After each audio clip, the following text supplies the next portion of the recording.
প্রকৃত জ্ঞানী কে এবং তাদের লক্ষণ কি, তাদের কাজ কি? বিসমিল্লাহির রহমানির রহিম। ইন্না ফি খালকিস সামাওয়াতি ওয়াল আরদি ওয়াখতিলাফিল লাইলি ওয়ান নাহারি লাআয়াতিন লিউলিল আলবাব।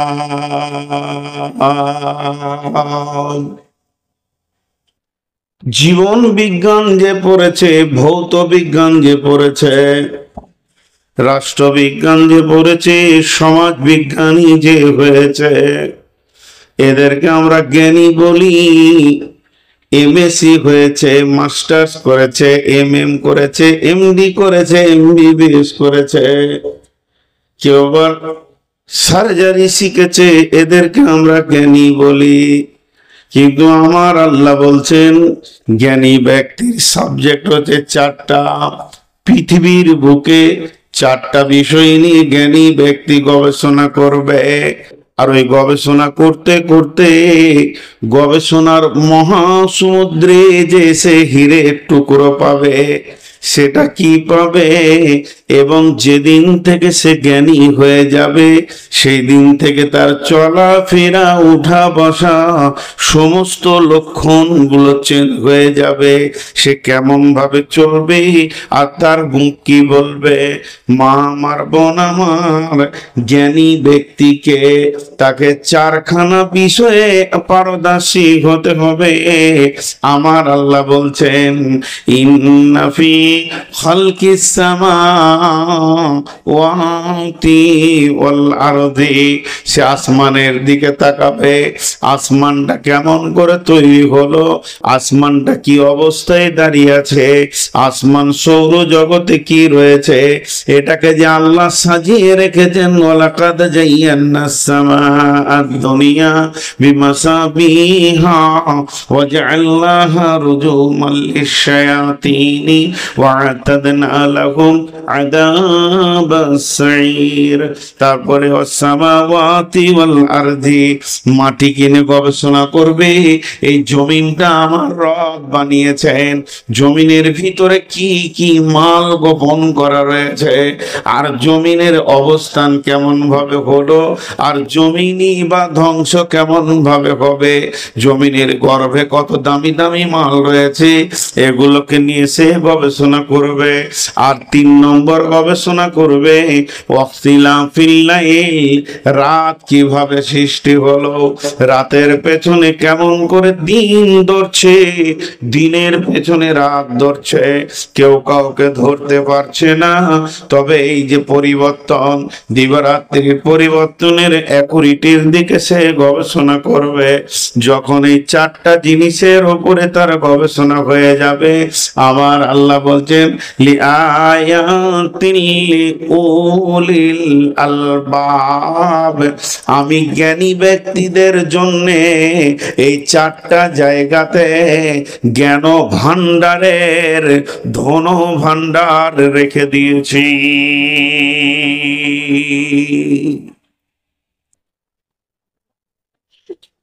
চার জায়গাতে জ্ঞানী ব্যক্তির পিপাসার স্বর্গীয় সুধা লুকানো আছে।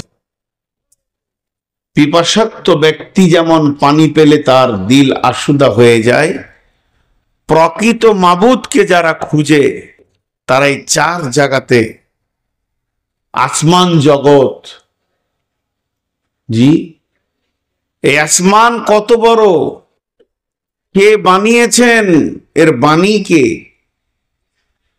হযরত ইব্রাহিম আলাইহিস সালাম নমরুদের জামানার সন্তান, আজরের ছেলে।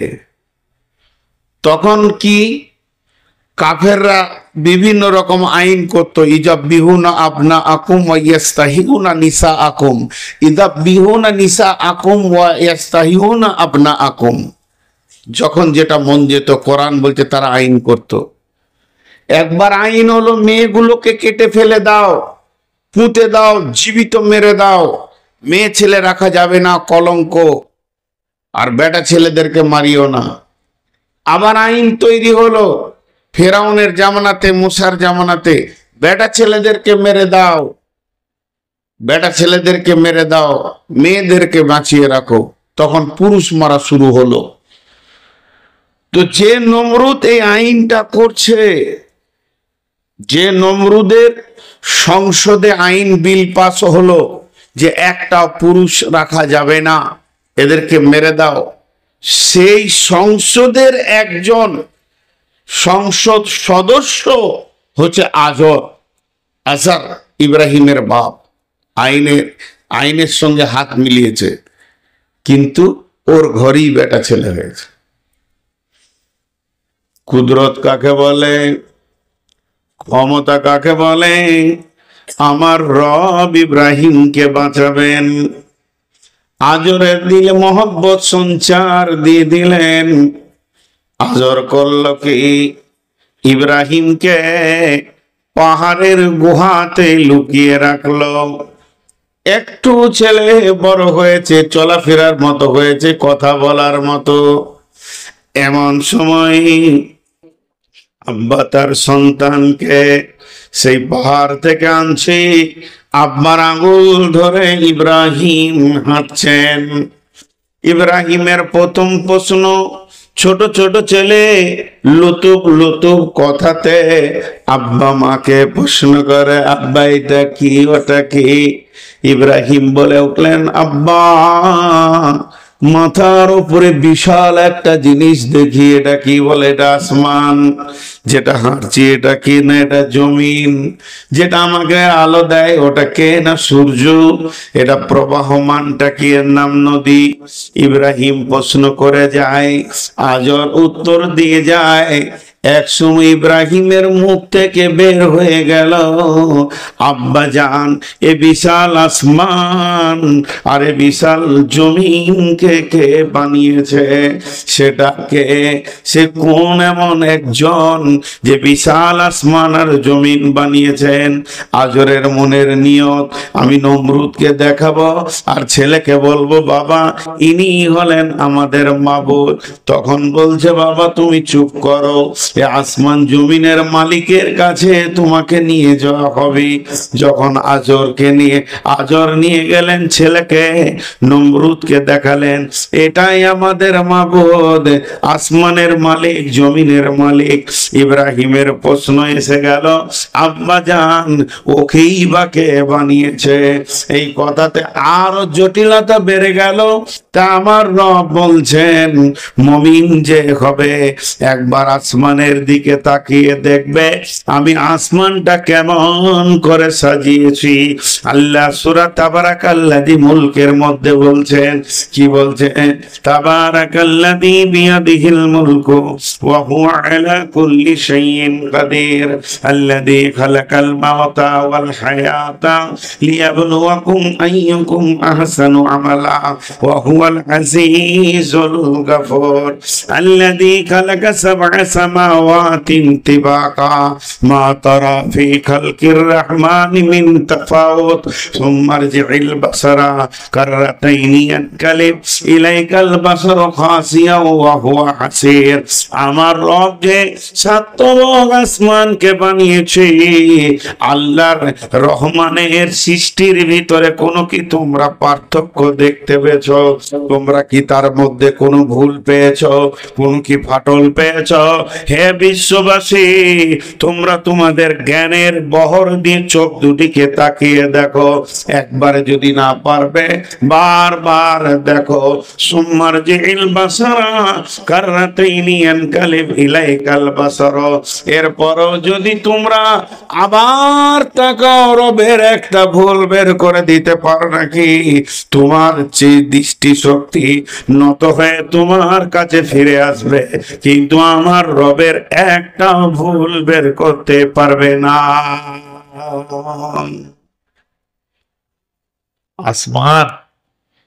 আসমানে কি আছে যদি এটা দিয়ে শুরু করি, সময় নষ্ট হবে, আমি যাচ্ছি না, এবার জমিনে আসছি। আসমান থেকে জমিনে আসছি। আসমানে কি আছে? আল্লাহ তাবারাক ওয়া তাআলা সূর্যকে রেখেছেন, চন্দ্রকে রেখেছেন, বড় বড় কয়েকটা গ্রহ আমরা চিনি, কিন্তু বড় বড় বিজ্ঞানীরা বলছেন গ্যালাক্সি বা ছায়াপথ যেটা, এর ভিতরেই 15 থেকে 17 কোটি তারা আছে। দেখেন আজীব সৃষ্টি। আর এক একটা তারা পৃথিবী থেকে কয়েকশো কোটি গুণ বড়। 13 লক্ষ গুণ বড় সূর্য, সূর্য থেকে কয়েকশো কোটি গুণ বড় এক একটা তারা, আবার ওকেই ছোট মনে হয়। তারপরে তো আলোকবর্ষ আছে, তাদের আলো আসছে, কিন্তু এত জটিলতার দিকে যাচ্ছি না। বিজ্ঞানীরা বলছে কয়েকটা গর্ত পাওয়া গেছে, একটা নয়, তাদের নাম দিয়েছে ব্ল্যাক হোল, গহ্বর কালো অন্ধকার গর্ত। সে তারা বা তারাগুলোকে গিলে খেয়ে ফেলছে। এটা আল্লাহ বানিয়েছে, এটা আল্লাহ বানিয়েছেন, নিয়ন্ত্রণ করছেন আল্লাহ।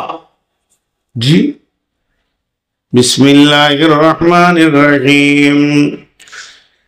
আর রহমান আল্লামাল কুরআন খালাকাল ইনসান আল্লামাহুল বায়ান আশ-শামসু ওয়াল কামারু বিহুসবান ওয়ান নাজমু ওয়াস সাজারু ইয়াসজুদান।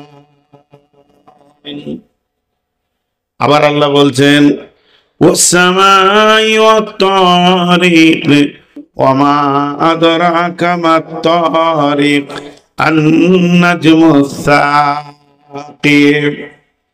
রাত্রিতে আসা যাওয়া করে, চিনো কি তাকে সেটাকে? হে নবী, তোমাকে কি জানানো হয়েছে যে রাত্রিতে আসা যাওয়া করে সেটাকে? সেটা হলো প্রজ্বলিত তারা। তাহলে একটা কথা বলি, আমাদের এখানে রোড তৈরি করা হয়েছে, আপনার হাটপাড়া রোড গুলো ঢালাই লেগেছে, এতে পাথর আছে, রড আছে, সিমেন্ট আছে, বালি আছে, তারপরে রোডটা হয়েছে। আপনি চলে যান, মেন রোড গুলো পিচ লেগেছে, পাথর লেগেছে, কিন্তু জেনেলেন ভাসমান আকাশে হাজার হাজার রোড আছে। আপনার কলকাতা থেকে জেদ্দা রোড আলাদা, কলকাতা থেকে দুবাইয়ের রুট আলাদা, কলকাতা থেকে মুম্বাইয়ের রুট আলাদা, মুম্বাই যাওয়ার রুট আলাদা, আসার রুট আলাদা। এইভাবে যতগুলো প্লেন উড়ান দিচ্ছে প্রতিদিন কয়েক হাজার, তারা নিজের নিজের রোডে ধরছে। তাহলে এগুলো যেমন রোড আছে, আমার রব কালাম পাকের মধ্যে বলছেন তারা যতগুলি আছে, হাজার কোটি তারা আছে, সূর্য আছে এবং চাঁদ আছে, সকলেই নিজের কক্ষপথে ধরছে এবং তারা গতিশীল আছে। তাদেরকে যে রাস্তা আমি ধরিয়ে দিয়েছি, এতটুকু রাস্তা ব্যতিক্রম করে না। আল্লাহ তাবারাক ওয়া তাআলা বলছেন ওয়াস-সামাই ওয়াত-তারিক ওয়া আদরাকা মাত-তারিকুন নাজমুস সাকিব ইন কুল্লু নাফসিন লাম্মা আলাইহা হাফিজ ফালইয়ানজুরিল ইনসানু মিম্মা খুলিকা মিম্মা দাফিক ইয়াখরুজু মিন বাইনিস সুলবি ওয়াত তারাইব ইন্নাহু আলা রাজিহি লাকাদির ইয়াওমা তুবলাস সারাইর ওয়াস সামাই যাতির রাজি ওয়াল আরদি যাতিস সাদঈ। এমনকি আসমানগুলো নিজের গতিতে একটা জায়গায় তারা রয়েছে, জমিনও নিজের গতিতে রয়েছে। একটা মানুষের ওজন কত, তার থেকে পৃথিবীর ওজন কত, তার থেকে সূর্যের ওজন কত, তার থেকে আপনার কিনা তারার ওজন কত। এত বড় বড় তারাগুলি তারা আল্লাহর হুকুমের বাইরে এক সেকেন্ড যায় না, নিজের গতিতে আল্লাহর হুকুমে যাচ্ছে। কিন্তু হে মানুষ, তুমি কত বড় বেঈমান, মাত্র 30-40 কেজি বডি নিয়ে আল্লাহকে মানো না। তোমার দেওয়া যে কক্ষপথ দেওয়া হয়েছে সেটাকে তুমি অতিক্রম করে তুমি তাকে না মেনে অন্য লাইনে চলো। এর জন্য আমার আল্লাহ বলছে, হে আমার গোলামের দল, একবার আসমানে চলে যা, তারাগুলোকে জিজ্ঞেস কর তোদের জন্ম কত বছর আগে হয়েছে? তারাগুলো বলবে আমরা কয়েকশো বিলিয়ন কোটি বছর আগে জন্ম নিয়েছি। বলে এখনো তো আছিস? বলে আছি। বলে এতদিন যে তোরা দৌড়ছিস কক্ষপথে, যেখানে আল্লাহ তোকে যে রাস্তায় চলতে বলেছে, একদিনও কি এক সেকেন্ড আল্লাহর হুকুমের বাইরে চলেছিস? সূর্য বলবে না, চন্দ্র বলবে না, প্লট বলবে না, ভূত বলবে না, আমরা আল্লাহর দেওয়ার পথের বাইরে পদস্খলন করিনি। তখন মানুষ তুমি সেখান থেকে চেতনা নাও যে তোমার থেকে মূল্য তার কম না বেশি। আমি আল্লাহ তোমাকে পৃথিবীর বুকে সব থেকে দামি বানিয়েছি, জ্ঞানী বানিয়েছি। ওখান থেকে তুমি জ্ঞান পেয়ে গেলে একটা তারা যদি এতদিন আল্লাহর হুকুমের পথের ওপরে চলতে পারে, তা আমি কেন 20, 25টা 50টা বছর আল্লাহর দেওয়া রোডে চলবো না? অতএব সৌর জগতে গিয়ে আল্লাহর ব্যাপারে জ্ঞান নিয়ে এসো। আরো কথা আছে, এরপরে এসো জমিনের ওপরে। জমিন কি বলবে? জমিন বলবে নিরে ধৈর্য ধরে রয়েছে বন্ধুরে। ওয়াল আরদুল মাইতাতু আহইনাহা ওয়া আখরাজনা মিনহা হাব্বান ফামিনহু ইয়াকুলুন ওয়া জাআলনা ফিহা জান্নাতিন মিন নাখিলিন ওয়া আনাবি ওয়া ফাজ্জারনা ফিহা মিনাল উয়ুন লিয়াকুলু মিন সামারিহি ওয়া মা আমিলাতুহু আইদিহিম আফালা ইয়াশকুরুন।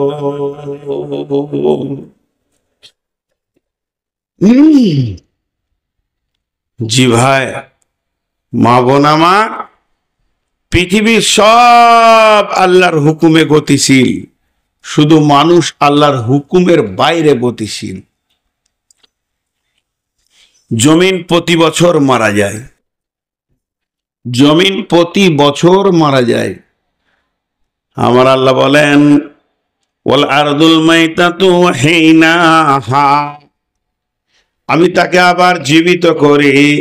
ও আখরাজনা মিনহা হাব্বান ফামিনহু ইয়াকুলুন, তার থেকে আমি ফলে ফসলে জমিনকে ভরে দিই, এমন সুন্দর করে ভরে দিই। আর সেই জমিন ফলে ফুলে যখন মাটির ডালিটা ভরে যায়, তার থেকে তুমি খাও। শুধু জমিনে আমি ফসল দিই না, একই মাটিতে ফসল ফলে অম্ল তিক্ত ঝাল, সেই মাটির উপাদান সাদা বেগুনি লাল। এই জমিনটাকে আমি ফলে ফুলে তোমাকে ভরে দিয়েছি, তুমি খেছো, তোমার পশু খেছে। শুধু তাই নয়, একটি ভেবে দেখো, একই মাটি, মাটিটা কিন্তু দুই নয়। এমনি করে মাটিটা হাত দিয়ে দেখো কোন জিনিস দিয়ে আল্লাহ বানিয়েছেন, কতটা সোডিয়াম, কতটা ফসফরাস, কতটা আর কিছু, কতটা জোর, কতটা সার, এটাকে আল্লাহ বানিয়েছেন। এর ভিতরে আপনি যা দেবেন রিটার্ন দেবে। আল্লাহ বলছে একবার ভাব, এর ভিতরে আখকে ভরে দে, এর ভিতরে নিমের আঁটি ভরে দে, এর ভিতরে মরিচের বিচন ভরে দে, এর ভিতরে আপনার কিনা আমরা এই বিচন ভরে দে। আমরা যখন ফলন হবে, টক তো টক, তেঁতুল টক, আখ মিষ্টি, আম মিষ্টি।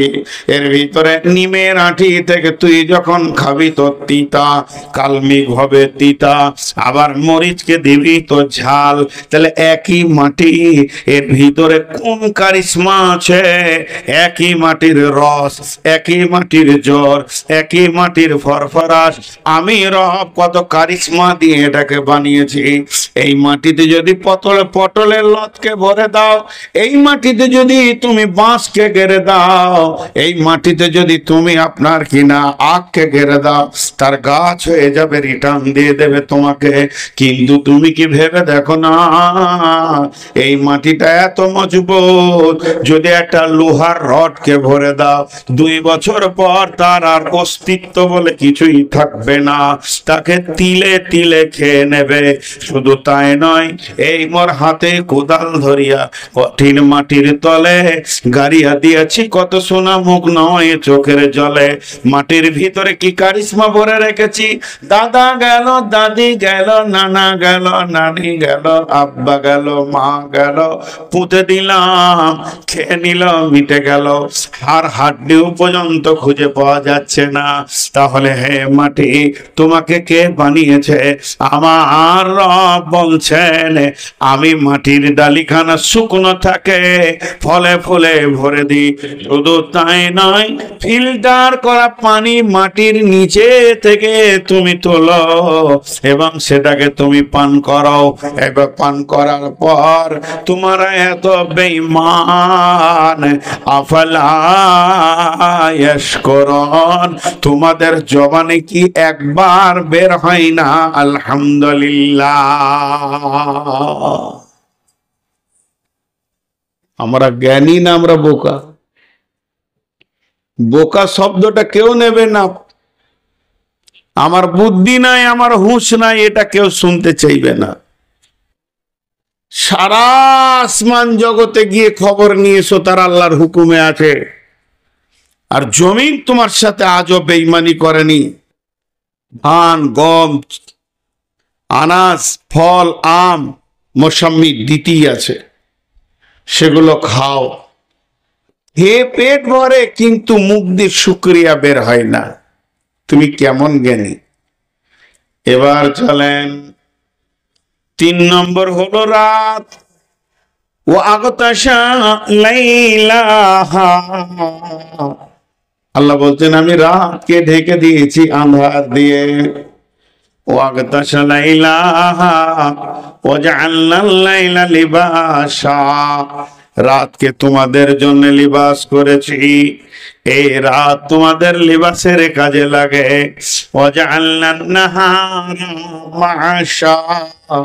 আমি তোমাদের জন্য দিনকে বানিয়েছি রুজি তল্লাশের জন্য। চলে যান কামরূপ এক্সপ্রেস, কয়টা সময়?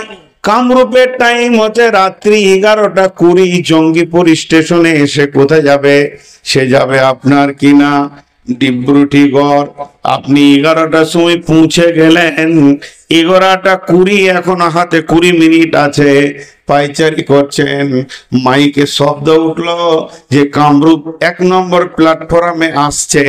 এটা আপনার শোনার আকাঙ্ক্ষা ছিল, কিন্তু স্টেশন মাস্টার বলছে ভাই কামরূপটা আজকে 3 ঘন্টা বিলম্বে চলছে। অতএব যারা কামরূপের প্যাসেঞ্জার, তোমরা 3 ঘন্টা এখনো বসে থাকো, কিছু করার নাই। এত ব্রেন, এত বুদ্ধি, এত কম্পিউটার, এত স্টেশন মাস্টার, প্রতি মাসে কয়েক লক্ষ টাকা তাদেরকে বেতন দেওয়া হচ্ছে। এই রেল লাইনের ওপরে কটা রেলকে মাত্র ঠিক টাইমে চালাতে পারছে না। আর আমার রব বলছে, হে জ্ঞানী ব্যক্তির দল, তোরা একবার ভেবে দেখ, যেদিন থেকে সূর্য উঠছে আর ডুবছে, আরবি মাসের হিসাব করে দেখে নিবি, মহররম মাসের 10 তারিখটা তুই লিখে রেখে দে ডায়েরিতে, আর একবার দেখে নে সূর্যটা কয়টা সময় ডুবছে। প্রতি বছরে ওই একই টাইমে 1 সেকেন্ড আগে পিছে করবে না, উঠবে আর ডুববে। যদি আমি 3 ঘন্টা সূর্যটাকে বিলম্ব করে দিই একদিন, যে আজকে সূর্য লেটে চলছে, ঠিক টাইমে পৌঁছাবে না। হে জ্ঞানী ব্যক্তি, কখন তুমি ফ্যাক্টরি খুলবে, কখন তুমি স্কুল খুলবে, কখন তুমি কলেজ খুলবে, কখন তুমি কাজে যাবে, মাদ্রাসায় ক্লাস কখন শুরু হবে? অতএব আমি রব যেদিন থেকে পৃথিবীকে বানিয়েছি, আমার চলাফেরা রাত্রি এবং দিন গোটাটাই অ্যাকুরেটি টাইমে রেখেছি।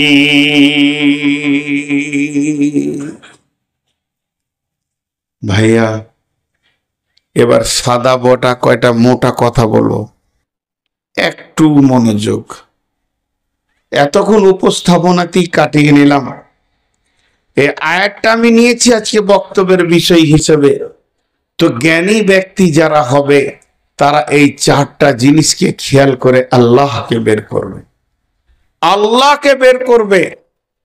প্রকৃত জ্ঞান হলো আল্লাহ, জ্ঞানের শুরু হলো আল্লাহ, জ্ঞানের শেষ হলো আল্লাহ। যে আল্লাহকে চিনল সে জ্ঞানী, যে আল্লাহকে চিনল না এর মতো নিরেট হত মূর্খ এ পৃথিবীতে আর কেউ নেই। এটাই হলো জ্ঞানের শেষ আর জ্ঞানের শুরু।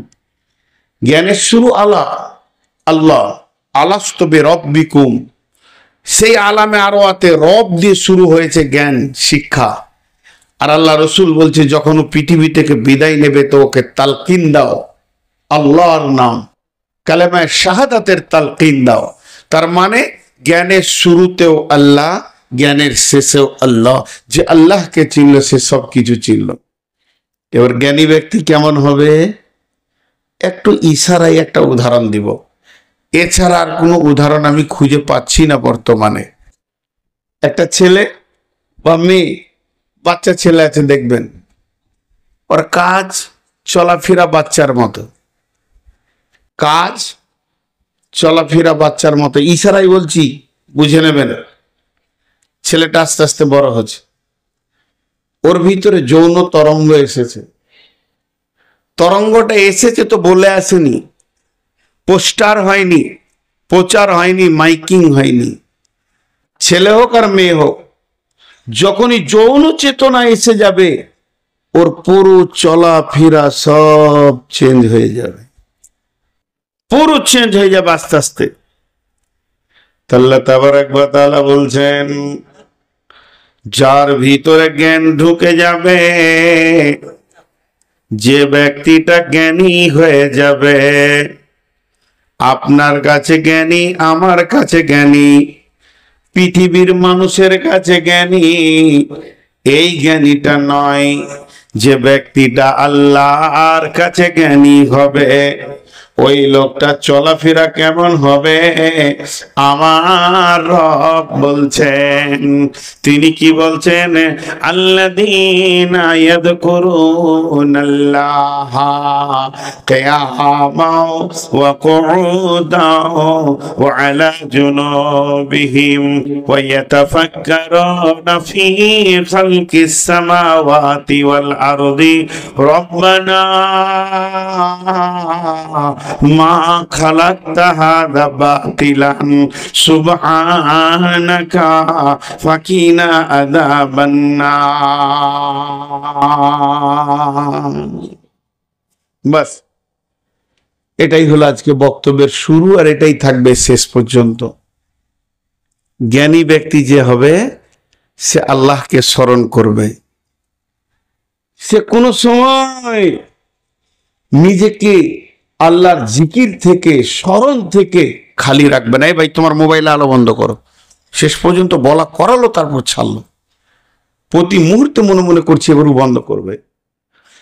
তো খুব ধ্যানের সঙ্গে মা বোন খুব মনোযোগ, খুব মনোযোগ। তাহলে কি রকম জিকির? জিকির দেখেন বেদাতিরা কেমন করে, ইল্লাল্লাহ ইল্লাল্লাহ ইল্লাল্লাহ। জি না, এটা জিকির নয়। জিকির মানে হচ্ছে স্মরণ।